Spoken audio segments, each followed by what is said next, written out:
হযরত ইয়াকুব আলাইহিস সালাতু ওয়াস সালামের ঔরসে 12 জন সন্তান রব্বুল আলামিন দান করেছেন। এই 12 জন সন্তানের বড় জনের নাম হলো রুবেল, পরের জনের নাম হলো শামউন, 3 নম্বরের নাম হলো লাবি, চতুর্থ জনের নাম হলো ইয়াহুজা, 5 নম্বরের নাম হলো ইয়াশজুর, 6 নম্বরের নাম হলো জাত, 7 নম্বরের নাম হলো দানি, 8 নম্বরের নাম হলো নাফতালি, 9 নম্বরের নাম হলো আশার, 10 নম্বরের নাম হলো ইয়াহুজা, 11 নম্বরের নাম হলো বিনয়ামিন, আর 12 নম্বরের নাম হলো হযরত ইউসুফ আলাইহিস সালাতু ওয়াস সালাম। জোরে কোন সুবহানাল্লাহ। ইয়াকুবের ঔরসে রব্বুল আলামিন 12 জন সন্তান দান করলেন। রব্বুল আলামিন ইহুদিবাদী জনগোষ্ঠীকে জানিয়ে দিলেন, তোমরা কখনোই রব্বুল আলামিনের অবাধ্যতায় লিপ্ত হবে না, তোমরা আমার অবাধ্যতায় লিপ্ত হয়ো না। তোমরা যদি আমার অবাধ্যতায় লিপ্ত হয়ে যাও, অদরিবাত আলাইহিমুদ দিল্লাতু ওয়াল মাসকানা, তোমরা জগতের যেখানেই যাও না কেন তোমাদের উপর অপমান এবং লাঞ্ছনা চেপে বসবে। এজন্য তোমরা কখনোই আমার অবাধ্য হয়ো না। আমি রব্বুল আলামিন তোমাদের জন্য সম্মানজনক আবাসনের ব্যবস্থা করে দেব। জোরে কোন সুবহানাল্লাহ। কিন্তু তারা রব্বুল আলামিনের ওয়াদাকে বরখেলাপ করলো, রব্বুল আলামিনের কথাকে তারা মেনে নিল না, রব্বুল আলামিনের অবাধ্যতায় তারা লিপ্ত হয়ে গেল। রব্বুল আলামিন তাদেরকে সম্মানজনক আসনের ব্যবস্থা করেছিলেন, কিন্তু তাদের এই সম্মানজনক আসন তাদের কপালে জুটলো না। কারণ গ্রাম্য ভাষায় একটা কথা বলে, কুকুরের পেটে ঘি সয়, কুকুরের পেটে ঘি সয়। কুকুরের পেটে যদি ঘি সইতো তাহলে তো কোটা আন্দোলনের শুরুতেই আপনার কোটাগুলো মেনে নিত, ছাত্রদের গুলো মেনে নিত, আর একটা সম্মানজনক আসনে ছিল তাও বসে থাকতে পারত। যেহেতু ঘি সয় নাই, এই জন্য আল্লাহ পাক রব্বুল আলামিন লাঠি দিয়ে চেয়ার থেকে নামায় দিয়েছে। জোরে কোন ঠিক না বেঠিক? সেদিন ঘোষণা দিল, একদম ব্রাশ ফায়ার করে সব শোয়ায় দাও। আল্লাহ শোয়ায় দিছে কিনা? আসেন আসেন, সবগুলো মিলাবো, আপনাদের মিলাতে হবে, অন্তর দিয়ে বোঝার চেষ্টা করতে হবে, একদম ছেড়ে দেবো না। আজকে আমি নতুন কথা বলছি না, আমি সেই আপনার 2022 সাল থেকে স্টেজে কথা বলি, আল্লাহ আমাকে তৌফিক দিয়েছেন, তখন থেকে আমি এই কথাগুলো বলে আসছি। সম্মানিত হাজিরিন, আল্লাহ রাব্বুল আলামিন বললেন, আসা রাব্বুকুম আইয়ারহামাকুম ওয়া ইন উদতুম উদনা وجعلنا جهنم للكافرين حصيرا। রব্বুল আলামিন বললেন, আমার ওয়াদাকে পূরণ করো, আমি তোমাদের উপর রহমত করব। কিন্তু তারা সর্বপ্রথম রবের অবাধ্যতায় লিপ্ত হলো, সম্মানজনক আসন তাদের কপালে জুটলো না, তাদের পেটের মধ্যে ঘি সহ্য হলো না, এজন্য তারা সর্বপ্রথম অবাধ্যতা করল। তাদের ভাই হযরত ইউসুফ পয়গম্বরকে তারা কুয়ার মধ্যে ফেলে দিল। বলেন নাউজুবিল্লাহ। এই যে হযরত ইউসুফ পয়গম্বরকে তারা কুয়ার মধ্যে ফেলে দিল, কুয়ার মধ্যে ফেলে দেওয়ার মাধ্যমে তারা সর্বপ্রথম আল্লাহর নাফরমানিতে লিপ্ত হলো। আল্লাহ পাক রব্বুল আলামিন তাদের উপর দুর্ভিক্ষ চাপিয়ে দিলেন, তাদেরকে রব্বুল আলামিন একটা ঝামেলার মধ্যে ফেলে দিলেন। রব্বুল আলামিন তাদের উপর দুর্ভিক্ষ চাপায় দিলেন। দুর্ভিক্ষ সহ্য করতে না পেরে তারা ছোটাছুটি করতে লাগলো দিক বিদিক, কোথায় গেলে খাবার পাওয়া যায়, কোথায় গেলে একটু ভালো থাকা যায়, কোথায় গেলে একটু শরীরটাকে স্বস্তি দেওয়া যায়, চেষ্টা করতে লাগলো। আল্লাহ পাক রব্বুল আলামিন তাদেরকে এমন ব্যবস্থা করে দিলেন, হযরত ইউসুফ পয়গম্বরকে তারা কুয়ার মধ্যে ফেলে দিয়েছিল। আল্লাহ রব্বুল আলামিন ইউসুফ পয়গম্বরকে কুয়ার মধ্যে তুলে মিশরের খাদ্য মন্ত্রীর দায়িত্ব ইউসুফ পয়গম্বরের হাতে ন্যস্ত করলেন। আল্লাহু আকবার। এখন তারা ঘুরতে ঘুরতে সামান্য খাবারের আশায় হযরত ইউসুফ পয়গম্বরের শরণাপন্ন হলেন। ইউসুফ পয়গম্বরের শরণাপন্ন হলেও ইউসুফ পয়গম্বর তাদেরকে সাহায্য সহযোগিতা করলেন। ইউসুফ পয়গম্বর তাদের ডাকে সাড়া দিলেন। এরপর কিছুদিন তারা রব্বুল আলামিনের কাছে তাওবা প্রার্থনা করতে লাগলো, তারা রবের কাছে তাওবা করলো। আল্লাহ রব্বুল আলামিনের কাছে তারা কাকুতি মিনতি করে বলল, রব, আমরা আর কখনো আপনার অবাধ্যতায় লিপ্ত হব না। আল্লাহ রব্বুল আলামিন তাদের তাওবা কবুল করলেন। কেন রব্বুল আলামিন ঘোষণা দিয়েছেন ইন্নাল্লাহা ইয়াগফিরুয যুনুবা জামিআ। ও বান্দা, যদি তুমি হাজার কোটি লক্ষ কোটি যদি তুমি গুনাহ করো, গুনাহ করার পর আমি রবের কাছে যদি একবার হাত তুলে কায়ম বাক্যে যদি প্রার্থনা করো, যদি শেষ রাত্রিতে তাহাজ্জুদে উঠে যদি তাহাজ্জুদের নামাজ শেষে সিজদার মধ্যে গিয়ে আমি রবকে যদি তুমি ডেকে বলো আল্লাহ, জীবনে যত গুনাহ করছি রব তুমি আমার সব গুনাহ খাতাগুলো ক্ষমা করে দাও, আমি রব্বুল আলামিন ওই বান্দাকে এমন ভাবে নিষ্পাপ বানায় দেই, ছোট্ট বাচ্চা মাতৃগর্ভ থেকে সদ্য ভূমিষ্ঠ হওয়া বাচ্চা যেমনি ভাবে তার আমলনামার মধ্যে কোনো গুনাহ থাকে না, রব্বুল আলামিনের কাছে যদি কোনো বান্দা কায়ম বাক্যে একনিষ্ঠভাবে রব্বুল আলামিনের কাছে যদি তওবা করে, রব্বুল আলামিন মাসুম বাচ্চার মতো তাকে নিষ্পাপ বানায় দেয়। ইহুদিবাদী জনগোষ্ঠী রব্বুল আলামিনের কাছে তওবা করল, রব্বুল আলামিন তাদেরকে তাদের অবস্থান আবার ফিরিয়ে দিলেন। আল্লাহ পাক রব্বুল আলামিনের নিয়ামত ভোগ করতে করতে কিছুদিন তারা কিছুদিন পরে নিয়ামত ভোগ করতে করতে আবার তারা রবের অবাধ্যতায় লিপ্ত হয়ে গেল। এবার আল্লাহ পাক রব্বুল আলামিন তাদের উপরে ফিরাউনকে চাপিয়ে দিলেন। বলেন নাউজুবিল্লাহ। এবার কাকে চাপালেন বলেন? এবার আল্লাহ পাক রব্বুল আলামিন ফিরাউনকে চাপিয়ে দিলেন। ফিরাউন তাদের উপরে নির্যাতনের স্টিম রোলার চালাতে লাগলো। রব্বুল আলামিন কোরআনে কারীমের মধ্যে জানিয়েছেন ইন্না ফিরআউনা আলা ফিল আরদি ওয়া জাআলা আহলাহা শিয়াআন ইয়াস্তাদঈফু তাঈফাতাম মিনহুম ইউযাব্বিহু আবনাআহুম ওয়া ইস্তাহয়ী নিসাআহুম ইন্নাহু কানা মিনাল মুফসিদিন।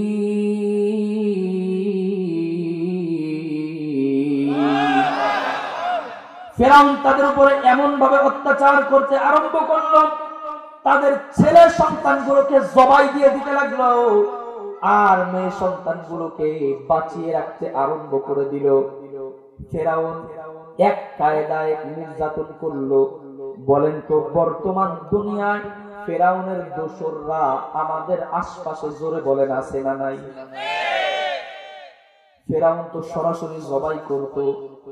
আর বর্তমানে কিছু লোক এই পৃথিবীতে সরাসরি ছেলে সন্তানদেরকে জবাই করে না, মেয়ে সন্তানদেরকে বাঁচিয়ে রেখে ছেলে সন্তানদেরকে জবাই সরাসরি করে না, কিছুটা কৌশলে করে। কেমন?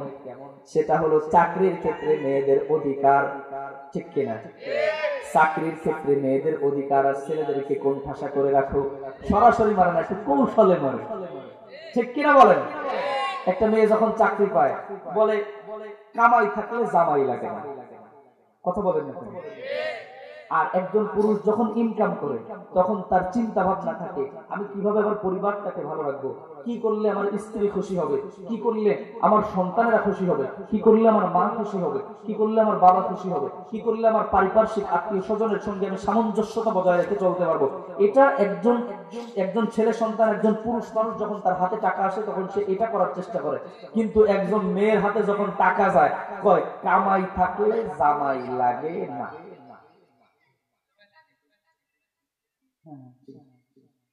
কি বলে? কামাই থাকলে জামাই। আবার যখন চাকরিতে যায় তখন মানে একদম সেজে গুজে কত সুন্দর করে আপনার চাকরিতে জয়েন করে, অ্যাটেন্ড করে, প্রেজেন্ট হয় সুন্দর ভাবে, সেজে গুজে মানুষকে দেখায়, বাইরের মানুষকে, এটা তার কাছে বেশ ভালো লাগে। কিন্তু স্বামীর সামনে বছরে একদিনে সাজার চেষ্টা করে, ঠিক কিনা বলে? আমি একটু বলবো, আপনারা রাগ করতেছেন নাকি? দেখো 60 বছরের বুড়ি হয়েছে ছুরি, ভাবখানা যেন তার বয়স 20।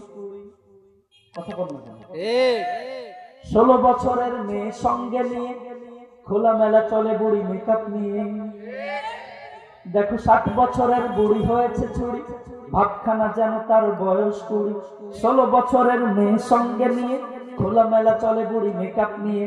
বখাটে যুবকদের বড় হাসি পায়, মনে মনে বলে চাচি খুঁজি গো তোমায়, ঠিক না? ডোন্ট মাইন্ড পরিবারের সন্তান, মাতা পিতা ভাই বোন সবাই সমান, লজ্জা শরম কিছু নাই কো তাদের, খোলামেলা চলে সাধ ন্যায় জীবনের, ওরা নির্বোধ জানোয়ার কুকুরের দল, মানুষের রূপ নিয়ে চলে বেসামাল। ডোন্ট মাইন্ড পরিবারের সন্তান, মাতা পিতা ভাই বোন সবাই সমান। সম্মানিত হাজিরিন, ছেলে সন্তানগুলোকে জবাই করলো, মেয়ে সন্তানগুলোকে বাঁচায় রাখতে আরম্ভ করলো। এইবার বনু ইসরাইল গোষ্ঠী দেখলো, আরে আল্লাহ, তওবাতিল্লাহ করে শান্তি ফিরায় আনছিলাম, কিন্তু এখন তো আবার শান্তি সিনায় নিয়ে গেল আল্লাহ, আবার রবের কাছে হাত তুলল। রব্বুল আলামিনকে ডেকে বলল, মালিক ভুল করছি, অন্যায় করছি, আয় রব আপনি আমাদেরকে আবার ক্ষমা করে দেন। রব্বুল আলামিন তাদেরকে আবার ক্ষমা করে দিলেন। আল্লাহ পাক রব্বুল আলামিন তাদেরকে আবার রাজত্ব ফিরিয়ে দিয়ে জানিয়ে দিলেন, ওয়া নুরিদু আন নামুন্না আলাল্লাযীনা ইসতুযইফু ফিল আরদি ওয়া নাজআলাহুম আইম্মাতাও ওয়া নাজআলাহুমুল ওয়ারিসিন।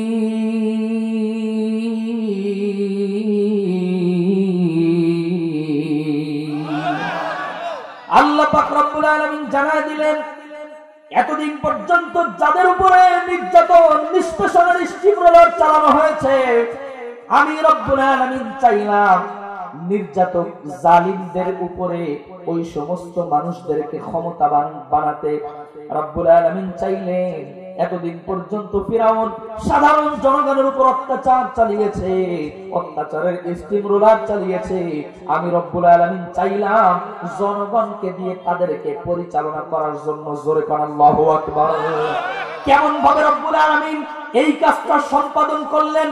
কেমনে রব্বুল আলামিন দুর্বলদেরকে সবলদের উপর, সবলদের রাজত্ব কায়েম করলেন রব্বুল আলামিন কেমন ভাবে? একটু ভালো করে খেয়াল করলে আপনি বুঝতে পারবেন। 16টা বছরের জনগণদের উপর নির্যাতন চাপিয়েছে, নির্যাতন করেছে, নিষ্পেষণ করেছে। 16টা বছর সাধারণ অপর তাওহীদি জনতাদেরকে তারা পরিচালনা করেছে। যখন যা বলেছে আমরা সঙ্গে সঙ্গে তাই মেনে নিতে বাধ্য হয়েছি। এখন এমন পরিস্থিতি রব্বুল আলামিন করে দিয়েছেন, সাধারণ জনগণের সামনে যদি একটা শব্দ উচ্চারণ করে আমি আওয়ামী লীগ সাইকেল ধরে একদম শেষ। জনগণ ঠিক না বেঠে? খারাপ লাগতেছে? খারাপ লাগলে বললেন। এবার আসেন, তারা তওবা করলো, রব্বুল আলামিন তওবা কবুল করে মুসা আলাইহিস সালাতু ওয়াস সালামকে তাদের উপরে নবী হিসাবে প্রেরণ করলেন। তাদেরকে একজন রাহবার দিলেন, পথ চলার জন্য যার অনুসরণ করতে পারে এমন একজনকে দিলেন। হযরতে মুসা পয়গম্বর, একটু সামনে আগায় বসবেন আপনারা জিকিরের সাথে, লা ইলাহা ইল্লাল্লাহ, জোরে লা ইলাহা ইল্লাল্লাহ। আমি বেশি সময় আলোচনা করতে পারবো না, আপনারা যদি আগায় না বসেন তাহলে আলোচনা শেষ দিকে যাইতে পারবো না। একটু আগায় বসুন। লা ইলাহা ইল্লাল্লাহ, জোরে লা ইলাহা ইল্লাল্লাহ, লা ইলাহা ইল্লাল্লাহ মুহাম্মাদুর রাসূলুল্লাহ। এবার আসুন, হযরত মুসা পয়গম্বরকে রব্বুল আলামিন তাদের জন্য নবী করে বানালেন। মুসা পয়গম্বর তাদের উপরে নবী হওয়ার পর মুসা তাদেরকে বললেন, তোমরা রবের আনুগত্য করো। মুসা পয়গম্বর তার জাতিদেরকে নিয়ে, ওনার জনগণদেরকে নিয়ে মুসা পয়গম্বর যখন ফেরাউনের কবল থেকে মুক্তি পাওয়ার জন্য দৌড় দিলেন, বাহরে আহমারের নিকটে মুসা পয়গম্বর আসলেন। লোহিত সাগরের কাছাকাছি আসার পর সামনে দেখে নদী, আর পিছনে ফেরাউন জনগোষ্ঠী, ফেরাউনের দলবল পিছনে। আল্লাহ পাক রব্বুল আলামিনকে মুসা পয়গম্বর ডাক দিলেন। রব্বুল আলামিনকে ডেকে বললেন, আল্লাহ, সামনে নদী, পিছনে ফেরাউন, কেমনে আমি পার হব? রব্বুল আলামিন মুসাকে ডাক দিয়ে বললেন, মুসা রে, তোমার হাতে যে লাঠি আছে ওই লাঠি তুমি বাহরে আহমার লোহিত সাগরের উপর তুমি আঘাত করো। হযরতে মুসা পয়গম্বর ওনার লাঠি দিয়ে লোহিত সাগরের উপর আঘাত করলেন। রব্বুল আলামিন একটা নয়, দুইটা নয়, কাদা মুক্ত, কর্দমা মুক্ত, একেবারে শুষ্ক চলাচলের উপযুক্ত করে রব্বুল আলামিন একটা নয়, দুইটা নয়, 12টা রাস্তা তৈরি করে দিলেন। কে? কয়টা? 12টা রাস্তা কেন করলেন আল্লাহ? একটা রাস্তা করতে পারতেন না? কেন 12টা রাস্তা করলেন? এর কারণ হলো ওই যে ইয়াকুব পয়গম্বরের সন্তান কয়জন? কোন তো ভুলে গেছেন আপনারা? কয়জন? 12 জন। মাশাআল্লাহ, আপনাদের তো মনে আছে, আলহামদুলিল্লাহ। হযরত ইয়াকুব পয়গম্বরের যে 12 সন্তান, এই 12 সন্তান থেকে রব্বুল আলামিন 12টা বিশাল গোত্র তৈরি করেছিলেন। এক রাস্তা দিয়ে যাইতে গেলে দেরি হয়ে যাবে, ফিরাউন এসে পিছন থেকে কলার সাইডে ধরবে। এজন্য 12 রাস্তা দিয়ে সবাই যেন সুন্দরভাবে পার হয়ে যেতে পারে, রব্বুল আলামিন 12টা রাস্তা তৈরি করে দিয়েছেন। সুবহানাল্লাহ। রাস্তার ওই পাশে গিয়ে এবার ফিরাউন দেখলেন ফিলিস্তিন দখল করে আছে তৎকালীন সময়ে আমালিকা সম্প্রদায় নামে একটা গোষ্ঠী। আমালিকা সম্প্রদায় ফিলিস্তিনের জেরুজালেম, আমাদের হৃদয়ের স্পন্দন মসজিদুল আকসা দখল করে রেখেছে। মুসা পয়গম্বর জাতিগোষ্ঠীকে ডাক দিয়ে বললেন, আল্লাহ পাক রব্বুল আলামিন আমাদেরকে কিতাব দিয়েছেন। কিতাবের মধ্যে যখন রব্বুল আলামিন কোন জাতিকে কিতাব দেন, ওই কিতাবটা কি সাদা পেজ থাকে নাকি কিছু নির্দেশনা থাকে? কিছু নির্দেশনা থাকে। রব্বুল আলামিন জানায় দিলেন, তোমরা আমালিকা সম্প্রদায় থেকে তোমরা বাইতুল মাকদিসকে বিজয় করো। হযরত মুসা পয়গম্বর যখন ওনার জাতিকে বললেন, রব্বুল আলামিন নির্দেশ দিয়েছেন, কিতাব দিয়েছেন, কিতাবের মধ্যে জানিয়ে দিয়েছেন আমাদেরকে বাইতুল মাকদিস বিজয় করা লাগবে। মুসা পয়গম্বর ওনার জাতিকে যখন এই কথা বললেন, ওনার জাতিরা, মুসা পয়গম্বরের জাতিরা আমালিকা সম্প্রদায় সম্পর্কে জানতো। এজন্য তারা বলল, মুসারে, ওই আমালিকা সম্প্রদায় বড় দুর্ধর্ষ ভয়াবহ জাতি, ওর হাত থেকে আমরা মুক্ত করতে পারবো না। ও মুসা, বাইতুল মাকদিস যদি তোমার বিজয় করা লাগে তাহলে তুমি আর তোমার আল্লাহ যাও। নাউজুবিল্লাহ। আল্লাহ পাক রব্বুল আলামিন কোরআনে কারীমের মধ্যে জানিয়ে দিয়েছেন, ক্বালু ইয়া মুসা ইন্না লান নাদখুলাহা আবাদান মা দামু ফিহা ফাযহাব আনতা ওয়া রাব্বুকা ফাকাতিলা ইন্না হাহুনা কাঈদুন।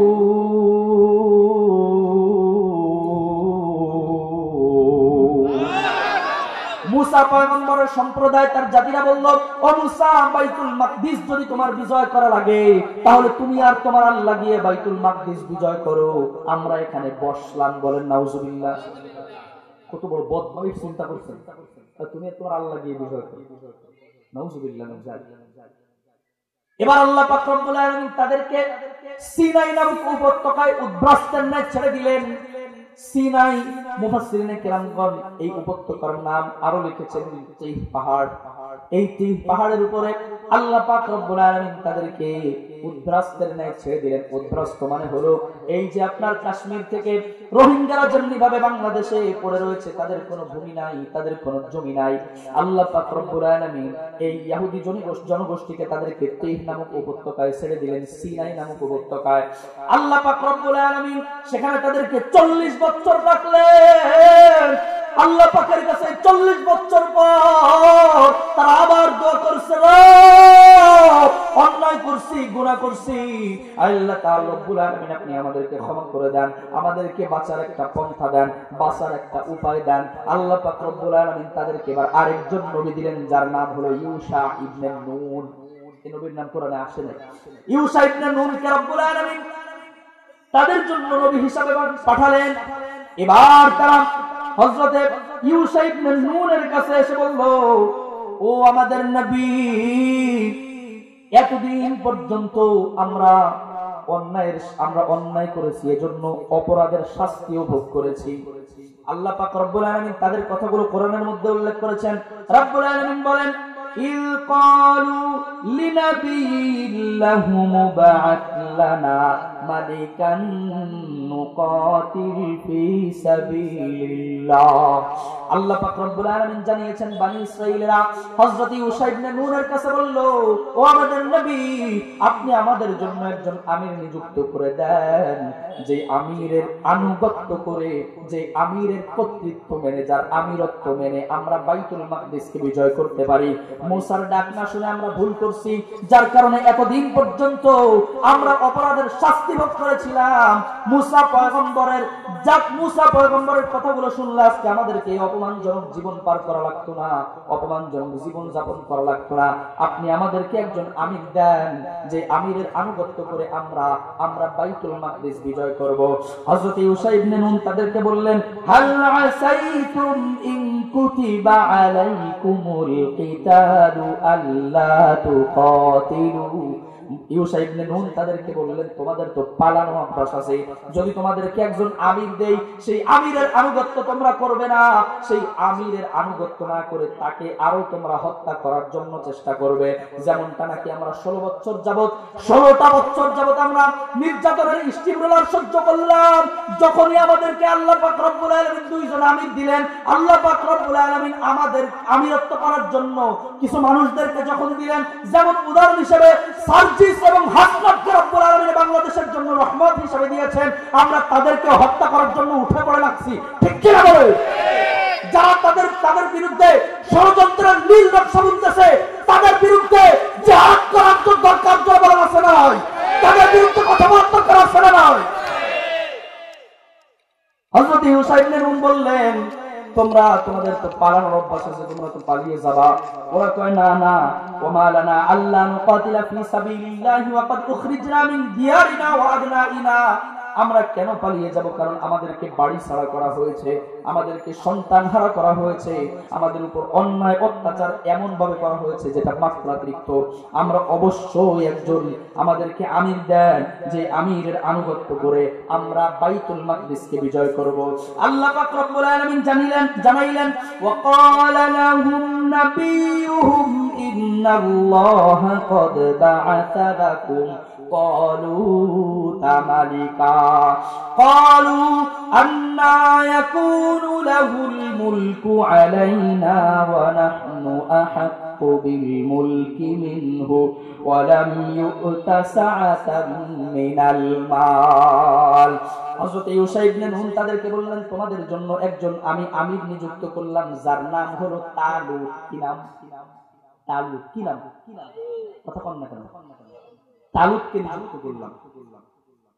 একটু ঘুরে গেছে বিষয়টা। হযরত ইউসা ইবনে নুন যখন ইন্তেকাল করলেন, ইউসা ইবনে নুন ইন্তেকাল করার পর দেশ চালাচ্ছিল কাজীরা। কারা দেশ চালাচ্ছিল বলেন? কাজীরা।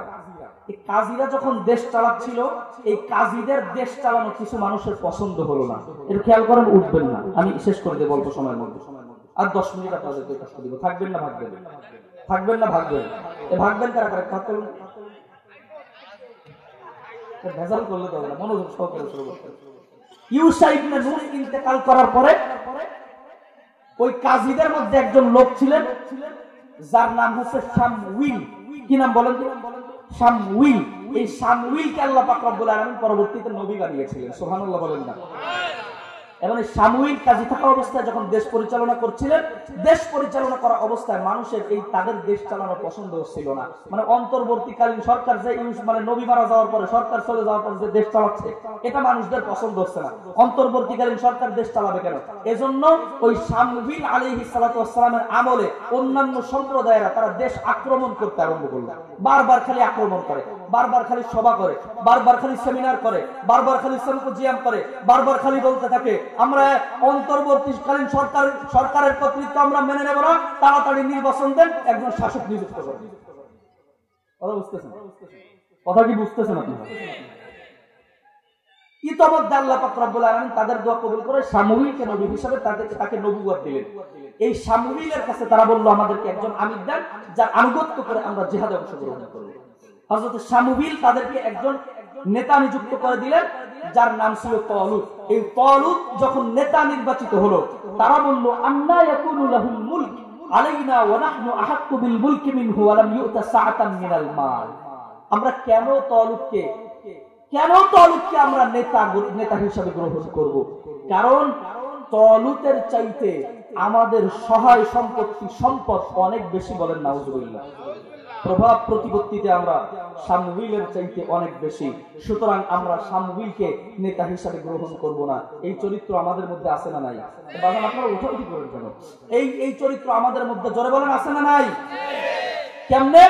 কারণ যখনই নির্বাচনের সময় আসে তখন আমরা আল্লাহওয়ালা ব্যক্তি না দেখে, নামাজ পড়নেওয়ালা ব্যক্তি না দেখে, সারা জীবন মেয়েদের পিছনে লাগছে, সারা জীবন যুবতীদের ইজ্জত হরণ করছে, এলাকাবাসীর হক মেরে খেয়েছে, চরম মিথ্যাবাদী, চরম ধূর্তবাজ, চরম প্রতারক, এমন ব্যক্তির ব্যাপারে আমরা স্লোগান দিই, অমুক ভাইয়ের চরিত্র ফুলের মতো পবিত্র, নামাজ পড়ে না, একত্ব। ঠিক কিনা? একে একে শেষ করেছি, সবার দেখা হইল শেষ, দেখতে দেখতে গোল্লায় গেল আমার সোনার বাংলাদেশ। হাত তুলে বলা যাবে কি ঠিক না বেঠে? একে একে শেষ করেছি, সবার দেখা হইল শেষ, দেখতে দেখতে গোল্লায় গেল আমার সোনার বাংলাদেশ। স্বাধীনতার বয়স বেড়ে 54তে পা দিলাম, নেতারা তো সবই পেল, আমরা বলো কি পেলাম? কথা বলেন না কেন? স্বাধীনতার বয়স বেড়ে 54তে পা দিলাম, নেতারা তো সবই পেল, আমরা বলো কি পেলাম? শান্তির লাগি কান্দা মরি, শান্তির নাহি কোন লেশ, দেখতে দেখতে গোল্লায় গেল আমার সোনার বাংলাদেশ। একে একে শেষ করেছি, সবার দেখা হইল শেষ, দেখতে দেখতে গোল্লায় গেল আমার সোনার বাংলাদেশ। ঠিক না? ঠিক। আল্লাহ পাক রব্বুল আলামিন জাতিদেরকে জানায় দিলেন, সামুয়েল নবীর জাতিদেরকে জানায় দিলেন, নেতা নির্বাচন করার জন্য শুধুমাত্র কেবলমাত্র প্রভাব প্রতিপত্তি সম্পদ এটাই যথেষ্ট নয়। আল্লাহ প্রদত্ত দুইটা জিনিসের প্রয়োজন। জোরে কোন কয় জিনিস? নেতা হতে গেলে দুইটা জিনিসের প্রয়োজন। জোরে কোন কয় জিনিস? আরো দিয়ে বলা লাগবে কয় জিনিস? কারণ সামনে নির্বাচন হবে। আমরা 71-এর পর থেকে এমন নেতা নির্বাচন করেছি যারা শুধুমাত্র কেবলমাত্র মুসলমানদের বিরুদ্ধে ষড়যন্ত্র মেনে নিয়েছে, এমনকি কিছু কিছু শাসক মুসলমানদের বিরুদ্ধে ষড়যন্ত্রে সরাসরি লিপ্ত হয়েছে। ঠিক না বেঠে? এমন নেতা আমরা বাংলাদেশে নির্বাচন করব। কথা বলেন না কেন? এমন নেতা আমরা বাংলার জমিনে আর নির্বাচন করব। আমরা তো সেই মুসলমান নই যারা লক্ষণ সেনের মতো পিছনের দরজা দিয়ে পালিয়ে যায়। আমরা সেই মুসলমান নই। আমরা শাহজালাল মুজাদ্দিদ ইয়ামানির মতো মুসলমান যারা শাহজালাল মুজাদ্দিদ ইয়ামানির আবিয়ত্ত গ্রহণ করে এ বাংলাদেশ থেকে স্বৈরাচারদেরকে বারবার পালিয়ে যেতে বাধ্য করেছি। হাত তুলে বলেন ঠিক না বেঠে? একটু তাকবীর দিতে পারবেন না? নারায়ে তাকবীর দেন তো একজন।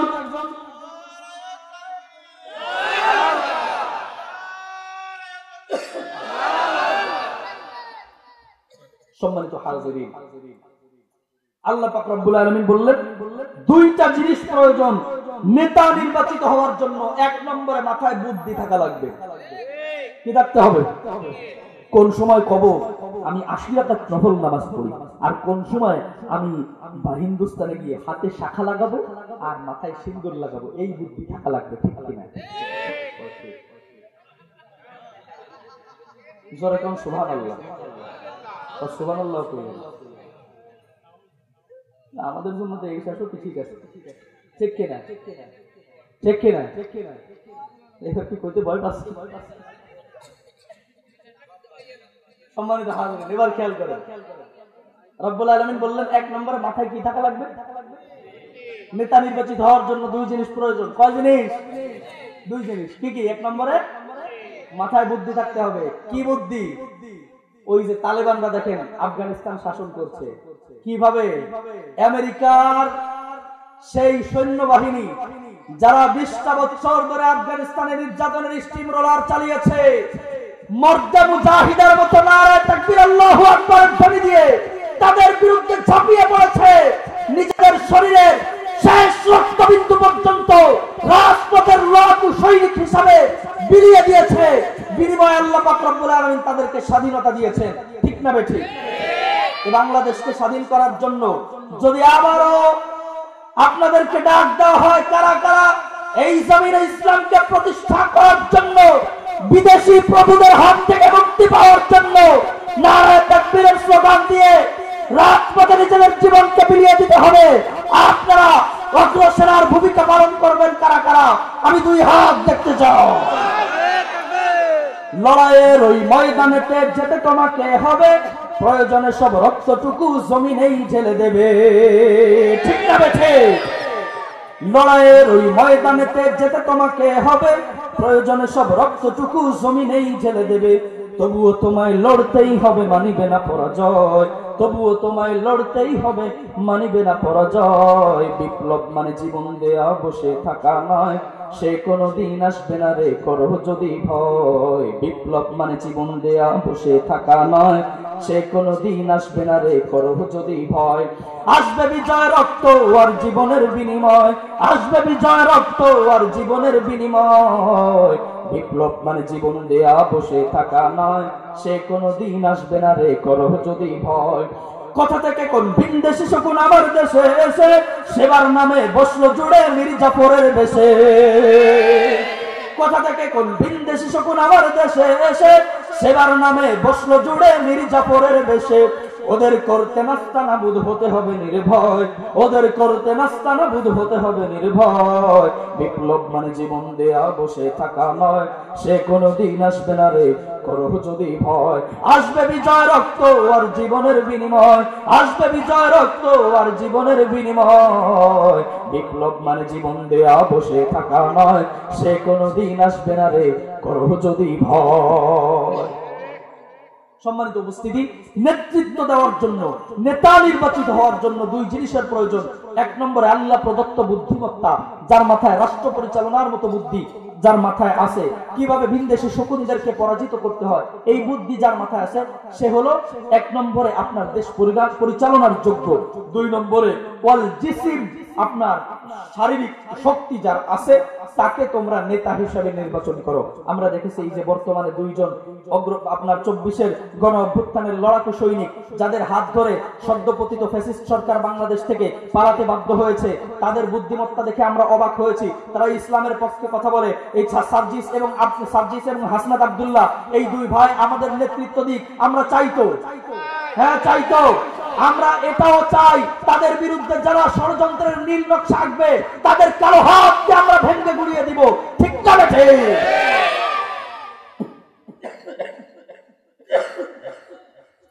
আল্লাহ পাক রব্বুল আলামিন যখন তালুতকে নির্বাচিত করে দিলেন, তালুতের নেতৃত্বে বাইতুল মাকদিসকে তারা বিজয় করার জন্য সকলে যখন মুজাহিদ হিসাবে বাইতুল মাকদিসের উদ্দেশ্যে রওনা হবে, আল্লাহ পাক রব্বুল আলামিন তাদেরকে আল্লাহ পাক রব্বুল আলামিন পরীক্ষা নিতে চাইলেন। কারা হযরতে তালুতের সঙ্গে কারা মুজাহিদ হিসাবে বাইতুল মাকদিসকে বিজয় করার জন্য যাবে? কারণ মুজাহিদ হিসাবে দেখা দিলেও অন্তরের মধ্যে নিফাকি মুনাফিকি জোরে বলেন আছে না নাই? এজন্য রব্বুল আলামিন চাইলেন কারা মুনাফিক তাদেরকে চিহ্নিত করে দিতে চাইলেন। আল্লাহ পাক রব্বুল আলামিন জানিয়েছেন, ফালাম্মা ফাসালা طالوت بالجنود قال إن الله مبتليكم بنهر। রব্বুল আলামিন জানায় দিলেন, যখন তালুত তার সৈন্যবাহিনীকে নিয়ে রওনা করলো, তালুত তাদেরকে বলে দিল, সকল সেনাবাহিনীকে বলে দিল, সকল মুজাহিদদেরকে বলে দিল, প্রতিমধ্যে একটা নদী বাঁধবে, এই নদীর পানি তোমরা কেউ পান করবে না। ফামান শারিবা মিনহু ফালাইসা মিন্নি, এই নদীর পানি যেই ব্যক্তি পান করবে সে মুনাফিক হিসাবে চিহ্নিত হয়ে যাবে, সে আমার সঙ্গে যুদ্ধে অংশগ্রহণ করবে না। ওয়ামান লাম ইয়াতআমহু ফাইন্নাহু মিন্নি ইল্লা মান ইগতারাফা গুরফাতাম বিয়াদি। তবে কেউ যদি অঞ্জলি ভরে আজরা ভরে সামান্য পানি তৃষ্ণা নিবারণের উদ্দেশ্যে পান করে, তার জন্য কোনো সমস্যা নাই। হযরতে তালুত তখন সবাইকে বলে দিলেন, চলো আমরা সবাই একত্রে রওনা করব, কিন্তু ওখান থেকে কেউ পানি পান করব